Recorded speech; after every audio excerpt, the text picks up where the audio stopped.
Hello student, good afternoon. आज हम discuss करेंगे magnetic field due to a straight wire carrying current कि एक स्ट्रेट वायर है, उसके अंदर एक करंट फ्लो कर रहा है, उसकी हेल्प से मैग्नेटिक फील्ड इंटेंसिटी की वैल्यू आपको निकालनी है। ये आर्टिकल आपके पास 2 बार पूछा गया है। एक बार आपके पास ये आर्टिकल है वो यूजिंग बियोट-सेवरेट लॉ है, जो कि कल हमने डिस्कस किया था बियोट-सेवरेट लॉ। उसके बाद में एक साइंटिस्ट था एम्पियर, उसने एम्पियर सर्क्यूटर लॉ दिया, तो उसकी हेल्प से भी ये वैल्यू हम निकालते हैं। और वो आर्टिकल आपके पास बहुत ही छोटा है, लेकिन अगर क्वेश्चन में ये आता है कि define Biot Savart law and find the magnetic field due to a straight wire carrying current, तो आपको बियोट-सेवरेट लॉ का यूज करके ही करना है, जो अभी हम डिस्कस करेंगे।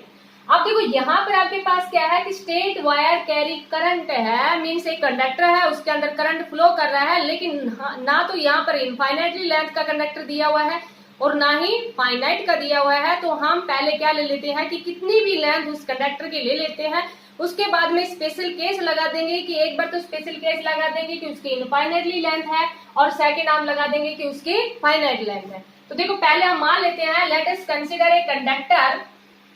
एक कंडक्टर ले लिया XY in which current I is flowing in a conductor, means एक आपके पास एक स्ट्रेट वायर है, ये कंडक्टर मीन्स वायर जो कि करंट कैरी कर रही है I। अब पॉइंट है वो देखो आपके पास कहीं पर भी हो सकता है, पॉइंट यहाँ कहीं पर भी हो सकता है। जो पॉइंट हम स्टार्टिंग में कंसिडर कर रहे हैं वो at a distance a from the straight wire which is at a perpendicular. ये जो पॉइंट है कंसिडर किया है वो हमने कैसा ले लिया, स्टार्टिंग में ही परपेंडिकुलर ले लिया, क्योंकि ये हमने देखा भी था कि मैक्सिमम बियोट-सेवरेट लॉ के द्वारा मैक्सिमम जो मैग्नेटिक फील्ड इंटेंसिटी की जो वैल्यू आती है वो कब आती है, जब थीटा को 90 डिग्री लिया जाए।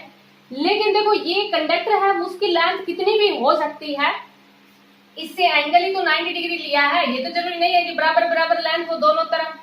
तो हम मान लेंगे कि जो पॉइंट है वो एक एंड से कितना एंगल बना रहा है, ∅1 एंगल बना रहा है, और सेकंड एंड से ये जो एंगल बना रहा है वो हमारे पास कितना है, ∅2। क्योंकि ये तो हमने नहीं लिया कि बिल्कुल बाइसेक्टर है, बीच में है, पॉइंट है वो परपेंडिकुलर डिस्टेंस भी लिया है कंडक्टर के, लेकिन बाइसेक्टर नहीं लिया। तो हम मान लेंगे जैसे इस एंड से एंगल है उसको ∅1 मान लेते हैं, और सेकंड एंड से एंगल है उसको कितना मान लेते हैं, ∅2 मान लेते हैं। अब यूजिंग बियोट-सेवरेट लॉ के द्वारा वैल्यू निकालनी है, और हमने कल पढ़ा था बियोट-सेवरेट लॉ के द्वारा जो वैल्यू आई थी वो हमारे पास कितनी आई थी, इन मैग्नीट्यूड में v0/4 IDL sin theta by r square. Means जो करंट एलिमेंट था उससे पॉइंट की डिस्टेंस थी वो हमारे पास स्मॉल r थी। यहाँ तो कंडक्टर से लेंथ हमने a ले रखी है, तो हम मान लेंगे जैसे कि ये इतना लेंथ मान लिया हमने कि ये यहाँ से यहाँ तक की लेंथ है कंडक्टर की, वो हमारे पास कितनी है, L। और इसी में एक छोटा सा एलिमेंट मान लेते हैं जिसकी लेंथ हमारे पास कितनी है, DL। और उससे ये जो पॉइंट है ये कितनी डिस्टेंस के ऊपर है, R डिस्टेंस के ऊपर है आपके पास, क्योंकि ये बड़ा फॉर्मूला तो तभी लगेगा ना जब पॉइंट उस स्मॉल एलिमेंट से जो पॉइंट है उसकी डिस्टेंस है वो कितनी हो, स्मॉल r। समझ में आ गया होगा आपको। अब देखो दूसरा ये एंगल है ना, स्मॉल एलिमेंट से ये एंगल कितना बना रहा है, थीटा, तो इस एंगल को हम कितना ले लेते हैं, थीटा। और अभी हमने ये लिया था कि ये एंगल हमारे पास परपेंडिकुलर था, मीन्स कितना था, 90 डिग्री। अब देखो ये आपके पास जो वैल्यू है, ये जो पॉइंट है वो कहीं पर भी हो सकता है, मीन्स कितने भी कंडक्टर की लेंथ हो सकती है। इट मीन्स ∅1 और ∅2 है वो दोनों हमारे पास क्या है, वेरिएबल है। तो हम टोटल निकालने के लिए इंटीग्रेशन का यूज करते हैं, और इंटीग्रेशन में ये उसकी क्या रहेंगी, लिमिट रहेंगी। तो इट मीन्स ये भी कुछ एंगल बन रहा है, देखो ये वाला यहाँ से यहाँ तक ∅1 एंगल है, ये एंगल भी कुछ बन रहा है, इस एंगल को हमने कितना ले लिया, ∅। इट मीन्स इस कंप्लीटली को हम ∅ में कन्वर्ट कर दे और फिर उसकी लिमिट लगा दे मिनिमम से मैक्सिमम। मिनिमम कितनी हो जाएगी, नेगेटिव डायरेक्शन में है तो -∅1, ये ऊपर पॉजिटिव की तरफ है तो ∅2, मिनिमम से मैक्सिमम तो लिमिट तो कितनी आ जाएगी, -∅1 से ∅2। लेकिन इस सारे को कन्वर्ट किस में करेंगे, पहले ∅ में कन्वर्ट करेंगे। और ∅ में कन्वर्ट करने के लिए थोड़ा सा समझना बेटा, बस वैसे सिंपल ही है, ज्यादा टफ नहीं है, क्योंकि ये पॉइंट कहीं पर भी हो सकता है। मीन्स ये कंडक्टर है उसकी लेंथ कितनी भी हो सकती है, तो हमने ∅1 और ∅2 मान लिया। तो अब इस सारे को कन्वर्ट करना पड़ेगा एक एंगल में, जो कि हमारे पास कितना है, ∅। तो वो देखो हम कैसे करेंगे, कि यहां से हमें ये दिख रहा है कि theta plus phi equal to 90 degree, क्योंकि ट्राइंगल का जो सम है वो 180 डिग्री होता है। तो 90 plus theta plus phi equal to 180 degree, 90 को उस साइड ले जाएंगे तो हम क्या लिख देंगे, theta plus phi equal to 90 degree. तो थीटा की जगह हम कितना कन्वर्ट कर देंगे, थीटा की जगह हम कितना पुट कर देंगे, 90 माइनस फाइव। तो ये देखो बेटा आपके पास साइन थीटा क्या बन जाएगा, साइन 90 माइनस फाइव, और साइन 90 माइनस फाइव आपके पास क्या होता है, कोस फाइव। तो साइन थीटा की जगह तो क्या आ गया, कोस फाइव आ गया। दूसरा देखो आपके पास यहां से ये आपके पास 90 डिग्री है, तो मीन्स ये परपेंडिकुलर है, और ये इसका क्या है, बेस, और ये सामने क्या है, हाइपोटेन्यूज है। तो यहां से क्या लिख देंगे फ्रॉम फिगर से, क्योंकि सारे को ही हम कन्वर्ट कर रहे हैं फाइव में, तो L बाई ए क्या बन जाएगा आपके पास, टेंजेंट ऑफ ए फाइव। तो L is equal to a tan phi. अच्छा ये वाला क्यों लिया, क्योंकि यहाँ पर हमारे पास DL है, DL के लिए हम क्या करेंगे, इसका डिफरेंशिएशन करेंगे। डिफरेंशिएशन करेंगे तो a और टेन फाइव का डिफरेंशिएशन क्या होता है, सीकेंड स्क्वायर फाइव, और एंगल का क्या हो जाएगा, डी फाइव। तो DL की जगह हमारे पास क्या आ गया, a sec square phi d five. Sign theta की जगह हमारे पास क्या आ गया, कोस फाइव। एक हमारे पास कौन सा बच गया, अब r बच गया। अब देखो यहां से ये आपके पास r तो क्या है, बेस, सॉरी हाइपोटेन्यूज, और ये हमारे पास क्या है, बेस, और हाइपोटेन्यूज को बेस से डिवाइड करते हैं तो क्या बन जाता है, सीकेंड ऑफ फाइव। तो r इज इक्वल टू कितना आ जाएगा, a सीकेंड ऑफ फाइव। ये भी समझ में आ गया होगा आपको। तो अब देखो बेटा इस सारे में पुट कर देंगे इस वैल्यू को, और जब इसमें पुट करेंगे तो ये कंप्लीट किस में कन्वर्ट हो जाएगा, फाइव में। आपको समझ में आ गया होगा यहाँ तक। थोड़ा सा रफ करते हैं, थोड़ा सा रफ करने के लिए इधर से रफ कर देते हैं। समझ में आ गया होगा कि साइन थीटा की जगह हमें कितना पुट करना है, कोस फाइव। तो देखो बेटा dv is equal to mu not upon 4 pi I, dl की जगह हम कितना पुट कर दें, a sec square phi d five, और साइन थीटा की जगह कितना पुट कर दें, cos of phi divide by r, और r हमारे पास क्या है, a सीकेंड ऑफ फाइव का स्क्वायर। समझ में आ गया होगा। देखो सारी वैल्यू हमने पुट कर दी है। अब यहाँ से हम इसको कंप्लीट को रफ कर देते हैं। काफी इंपोर्टेंट आर्टिकल है बेटा, इस पे कंसेप्ट के क्वेश्चन भी है, वो भी काफी इंपोर्टेंट है। तो ये हमारे पास करंट एलिमेंट क्या बन गया था, आइडियल। तो यहाँ से देखो dv is equal to mu not upon 4 pi I a sec square phi d phi cos of phi divide by a square sec square phi. एक ए से कैंसिल हो जाएगा, एक सीकेंड स्क्वायर फाइव से सीकेंड स्क्वायर फाइव कैंसिल हो गया। dp is equal to mu not upon 4 pi I by a, और इधर से क्या बच गया हमारे पास, cos of five into D five. और ये आप इंटीग्रेशन में पढ़ोगे, मैथमेटिक्स में आप इंटीग्रेशन पढ़ लोगे, क्योंकि प्लस वन में आप डिफरेंशिएशन पढ़ चुके हो। अब इंटीग्रेशन पढ़ लोगे कि जब इंटीग्रेशन में आपके पास जब टोटल वैल्यू निकालनी हो तो हम किसका यूज करते हैं, इंटीग्रेशन का।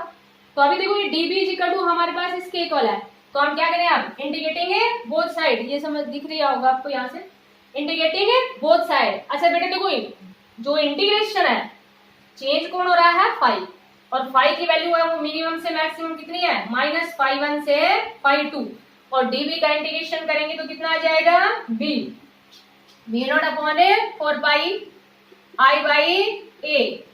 यहां से देखो आपके पास ये चेंज कौन हो रहा है, कोस फाइव डी फाइव, तो बाकी सबको बाहर ले लिया, लिमिट लगा दी -5 से 5 समझ में आ गया होगा यहाँ तक भी। तो ये देखो बेटा आपके पास कितना आ गया, b is equal to mu not upon 4 pi I by a। Cos phi का इंटीग्रेशन आप पढ़ लोगे बेटा कितना होता है, साइन फाइव। इंटीग्रेशन डिफरेंशिएशन का उल्टा होता है, जैसे कि आपने पढ़ा है कि साइन फाइव का कोस फाइव होता है डिफरेंशिएशन में। तो यहाँ पर कोस फाइव का क्या हो जाएगा, डिफरेंशिएशन में तो माइनस साइन फाइव होता है, लेकिन इंटीग्रेशन में क्या होता है, साइन फाइव, और minus upper limit sorry lower से अपर लगा। तो यहाँ से वैल्यू कितनी आ गई, b equal to mu not upon 4 pi I by a, upper limit लगाएंगे sine of five 2 minus lower limit लगाएंगे माइनस साइन ऑफ फाइव 1। तो b इक्वल टू कितना आ गया, mu not upon 4 pi I by a sine of five 2, और ये minus देखो sine minus theta minus sine theta होता है, माइनस अंदर आ जाएगा तो क्या बन जाएगा, साइन ऑफ फाइव 1। तो यहां से हमारे पास वैल्यू है मैग्नेटिक फील्ड की, ये समझ में आ गया होगा, या रख करती हूं मैं यहां से। तो magnetic field due to a straight wire carrying current कितना आ गया हमारे पास, B equal to mu not upon 4 pi I by a sine of phi 1 plus sine of phi 2, क्योंकि प्लस के ही तो है, आगे पीछे हमने करके लिख दिया, तो ये वैल्यू आ गया हमारे पास। अब देखो बेटा, कई बार ये आर्टिकल ना पूछ के 2 मार्क्स का इसमें आपके पास से जो इसके स्पेशल केसेस है, मींस 2 मार्क्स में स्पेशल केस ही पूछ लिए जाते हैं, और स्पेशल केस में आपसे ये कह दिया जाए कि लेट अस कंसीडर, देखो हम स्पेशल केस की बात करते हैं, काफी इंपॉर्टेंट है इसके स्पेशल केसेस।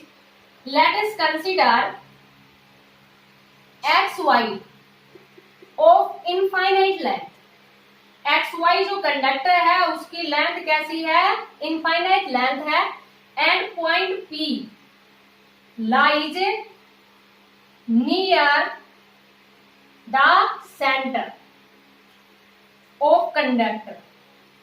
देखो बेटा, उसके लाइज नियर, उसके नजदीक लाई कर रहा है, सेंटर पे लाई नहीं कर रहा, उसके पास में लाई कर रहा है। तो देखो बेटा, अब आपके पास कंडीशन क्या बन जाएगी, आपसे क्वेश्चन इस तरह से पूछ लिया जाता है कि जो कंडक्टर है उसके इनफाइनाइट लेंथ है और मैग्नेटिक फील्ड इंडक्शन की वैल्यू निकालनी है when point P lies near the centre of a conductor.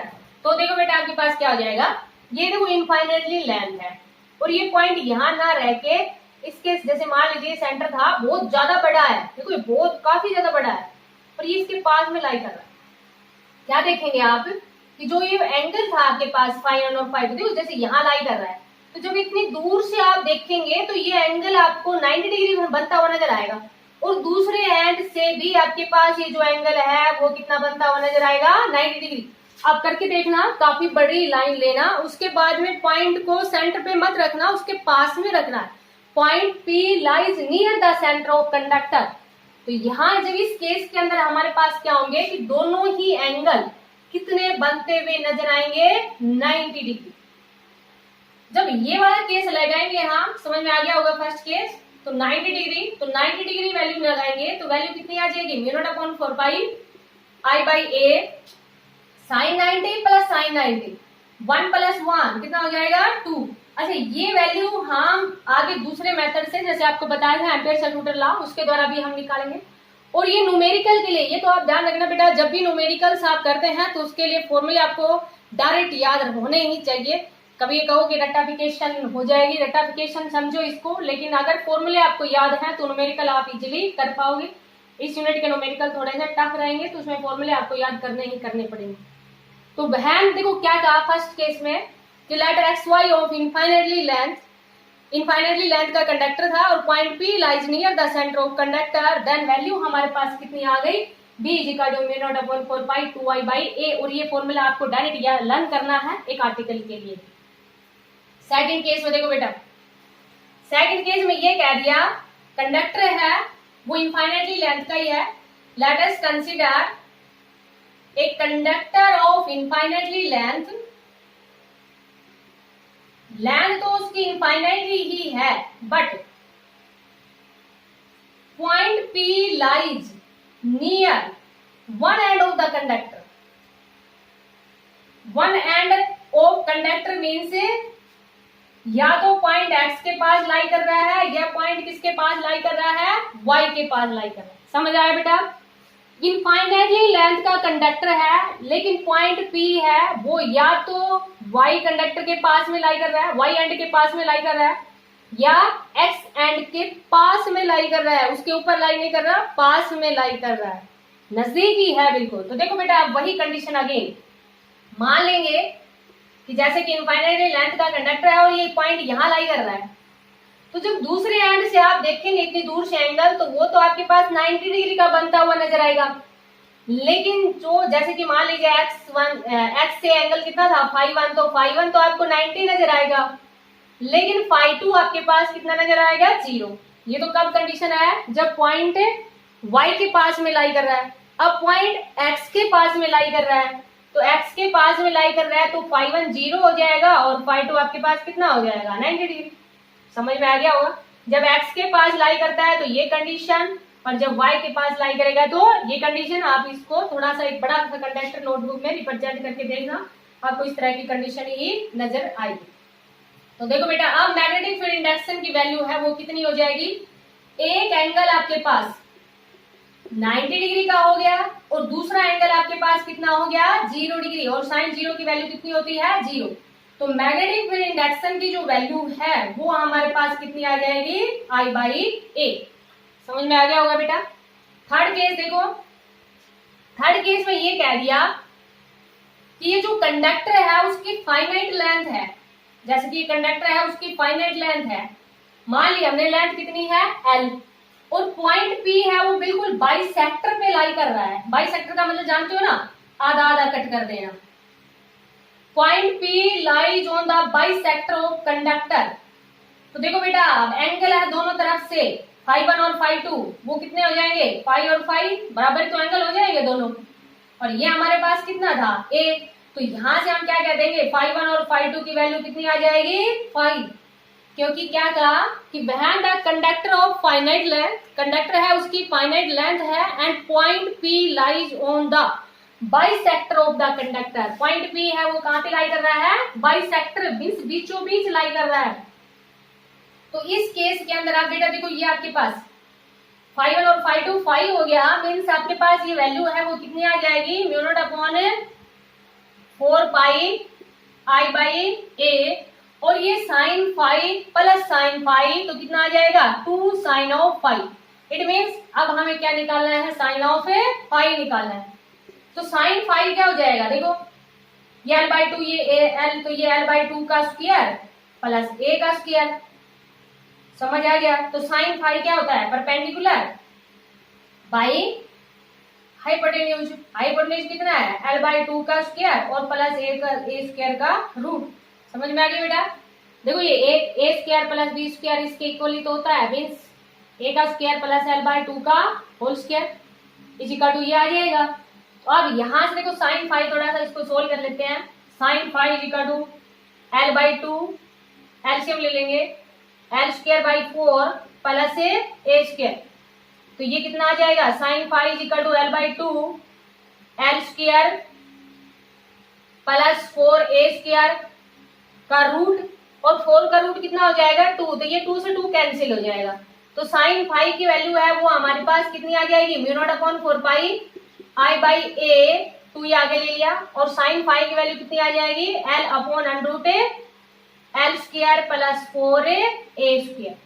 तो ये हमारे पास क्या आ गए कि वैन पॉइंट P है वो कहां पे लाई कर रहा है राइट बाइसेक्टर पे लाई कर रहा है, और कंडक्टर है उसकी फाइनाइट लेंथ है, देन मैग्नेटिक फील्ड इंडक्शन की जो वैल्यू है वो हमारे पास कितनी आ गई B equal to μ0 upon 4 pi 2I/A L by √L square plus 4A square का रूट। न्यूमेरिकल है वो डायरेक्ट इन्हीं फॉर्मूले के ऊपर बेस है। ये आर्टिकल इतना ज्यादा इंपॉर्टेंट नहीं है जितने कि इसके स्पेशल केस इंपॉर्टेंट है, क्योंकि आप ना जब जो भी आर्टिकल करवा देते हैं उसके वेरी शॉर्ट उससे रिलेटेड किया करो, क्योंकि बेटा एक ही आर्टिकल होता है। तो जब कंसेप्ट के क्वेश्चन आप करोगे तो उससे आपका कुछ कॉन्फिडेंस भी आ जाएगा कि किस तरह से क्वेश्चन है वो पूछे जाते हैं। तो इस पे आप देखोगे कि काफी ज्यादा कंसेप्ट के क्वेश्चन बने हुए हैं, तो आप उनकी प्रैक्टिस किया करो। तो ये था हमारे पास magnetic field due to a straight wire carrying current. देखो आप स्टेट वायर कैरिंग करंट है तो उसकी डायरेक्शन है मैग्नेटिक फील्ड की, वो हम किससे देते हैं तो राइट हैंड थंब रूल से देते हैं। ये सभी आप जानते भी हैं, 10th क्लास में भी हमने किया था। समझ में आ गया होगा बेटा ये आपको कि स्टेट वायर है कैरिंग करंट, तो राइट हैंड थंब रूल या मैक्सवेल कोर्कस्क्रू रूल। तो जैसे कि ये करंट है तो grip of finger represent the direction of a magnetic field. अगर करंट इधर है आपके पास, सॉरी करंट है वो डाउनवर्ड है, तो grip of finger represent the direction of a magnetic field. Current downward है तो grip of finger represent the direction of magnetic field. तो डायरेक्शन ऑफ मैग्नेटिक फील्ड है ये आपके पास क्लॉकवाइज आएगी, और जब करंट अपवर्ड है तो मैग्नेटिक फील्ड इंडक्शन की डायरेक्शन ये हो जाएगी, मींस कौन सी हो जाएगी एंटी क्लॉकवाइज। तो डायरेक्शन है वो हम किससे देते हैं राइट हैंड थंब रूल से देते हैं। समझ में आ गया होगा बेटा। Thank you.